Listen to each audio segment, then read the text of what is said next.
Moe, camp officially opening, and a lot of questions, certainly, specifically with the players, but also with that coaching staff, too. A lot of turnover this year. A lot more questions this year, fair to say, than in previous years? I think so because of the off-season overhaul, upper management, Ray Lalonde quitting or resigning, whatever term you want to use. Wait, Ray Lalonde's gone? He was such a friendly guy, though. He definitely was. And you look at who they brought in, Jeff Reinbold to be the DC, Matt Sheldon to be the linebackers coach, Marcus Brady given a promotion to the OC position because Scott Milanovic went to the Toronto Argonauts. Jonathan Heimbach leaving the Owls to go to the Argos, but now he's at Wake Forest University.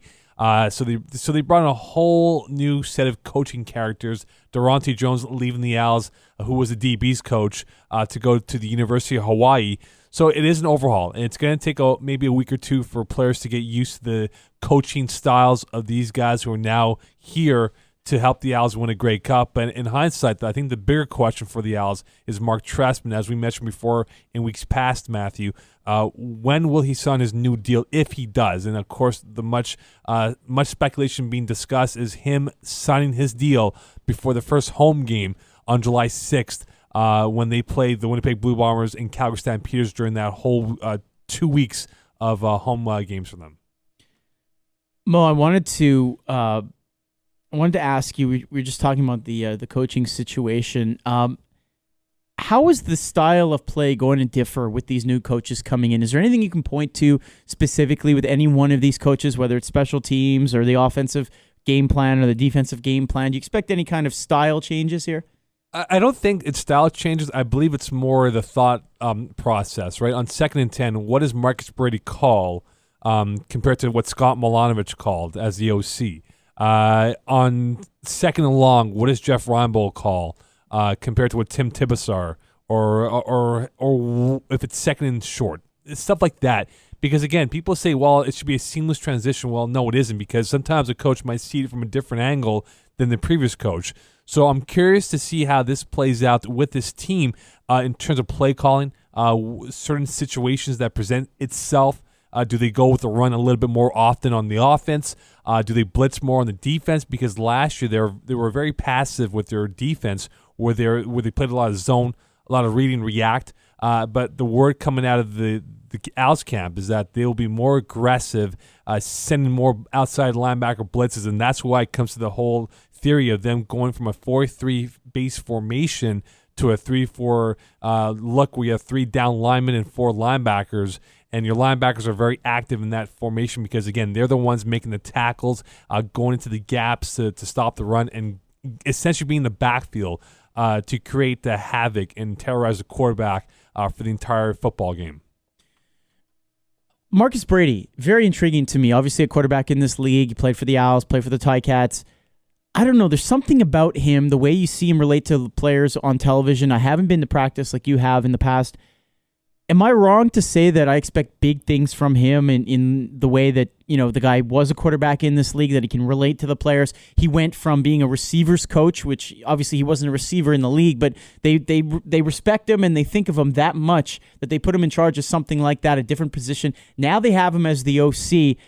Is this a guy that's going to be in this league for a long time, or at least make a name for himself very quickly? Feels like the Alouettes are in really good hands with this guy. They could be, but remember the old notion that a great player that retires isn't the best coach, and the ones who played the game, whatever sport it is, may not have had the best statistical career, but turn out to be great coaches. I think this is the path that Marcus Brady's taking, where he didn't have the best CFL playing career, but now he's in the position where he's learning from Mark Trestman, and prior to that, Scott Milanovic, to perfect his craft as being a position coach, now an OC. And whether or not this is a big jump, which it is, I'm sure he can handle it. I mean, as you said before, Matt, he has the respect of the receivers. Look at Jamal Richardson and what he has done the last couple of years. S.J. Green, Brian Bratton, Brandon London last year had 35 catches and almost 500 yards receiving as the 4th receiver on that core. So really, Brady has had a good, positive impact on these guys to become better football players. And now working with Anthony Calvillo, who he knows very well from his time with the Alouettes, it should be a seamless process where he knows what is best for him and vice versa. So the lines of communication should not be affected by these two guys working together. Yeah, you look at some of the similar situations out there. I think as a Bronco fan, I think of the Denver Broncos when Gary Kubiak was a backup to John Elway for a few years, and then he becomes a coach right after his playing career under Mike Shanahan. Of course, Kubiak still in Houston, if I'm not mistaken, right. as the OC there. So, rather the guy in coach, charge. yeah. Yeah. So that's a kind of a parallel where you can sort of draw it there. I think a guy like Calvillo is going to be very respectful of whoever it is, but seeing as he played with this guy, certainly there's a nice air of familiarity there. Mo, I want to ask about some intriguing people that are around this camp. We've talked in the past, we talked earlier about Steven Garcia. I'll get to him next segment perhaps, but talk to me about Fred Reed. This is a guy, running back, who's been just at the pinnacle in this league in terms of production with the Winnipeg Blue Bombers. Maybe they weren't the best team in the league at the time of his success, but obviously, he is a name, at least in this league. He's with the Owls right now. What can you tell me about how they're looking to use him, if he'll make the team, etc.? Well, again, Fred Reed had a bad knee injury last year and pretty much was ineffective, wasn't playing for the Bombers. I did see him in Vancouver during Grey Cup week when the Bombers played the BC Lions. And you can see that, he was still not healthy enough at that point. But 6 months. How could you see it though? He was just there in like regular attire. Was he not walking properly? Limping. Oh, really? Yeah, really? I mean, wow. because the injury just happened, I think 2 months prior to the Grey Cup.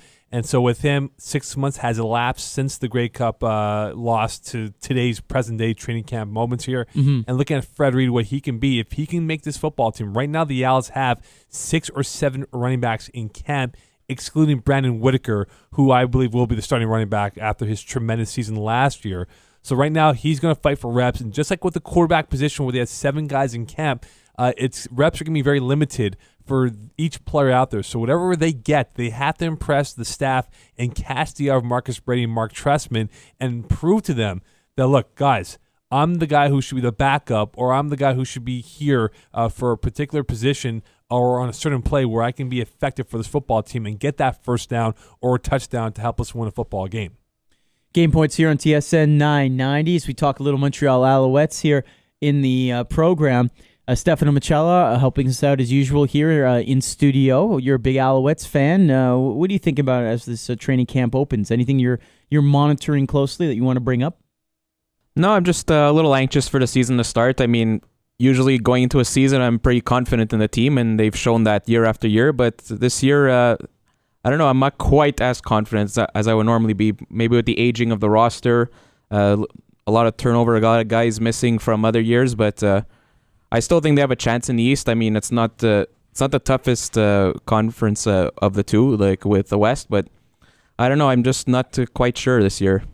Yeah, it's a fair point. I mean, you really just don't know what you're going to get. It's a wait-and-see attitude for a lot of Montrealers out there, that's for sure.